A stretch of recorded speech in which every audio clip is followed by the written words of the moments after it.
No watt কোন হারামজাদার পোলা জানি এই রুলসটা চালু করছে যে একটা সুস্থ মানুষের বেঁচে থাকার জন্য মাত্র 6 ঘন্টা ঘুমই প্রয়োজন, কিন্তু আমি এদিকে 16 ঘন্টা ঘুমাই, আমি আমার প্রয়োজন মিটাইতে পারতেছি না।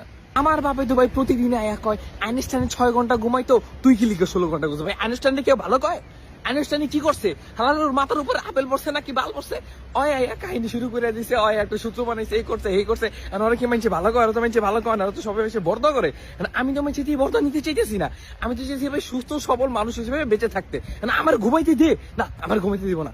কয় যে 10টা বাজে ঘুমাই দেবা, 5টা বাজে ঘুমাইতে হবে। ভাই 10টা বাজে আমার নিব্বি গার্লফ্রেন্ড জাস্ট ওর মা বাবার থেকে ফোনটা চুরি করে আনে আমার লগে চ্যাটিং করতে। তাই আমি যদি 10টা বাজে ঘুমাই যাই, আমি রিলেশন টিকবো? বিয়ে করতে পারবো আমি? আর সকালবেলা যখন ফজরের আজানটা দিব 5টা বাজে, তখন আমার আম্মু থাকলিয়া ভাই আমি মাত্র ঘুমাইতে গেছি, আমি জাস্ট একটু আগে ফোনটা রাখছি, আমার ফোনের চার্জটা একটু আগে শেষ হয়েছে, আমি জাস্ট মাত্র ঘুমাইতে গেছি, চোখটা 2 সেকেন্ডে দেখেন প্রতিদিনের মতো আম্মু আধা ঘন্টা 1 ঘন্টা আমার লাগে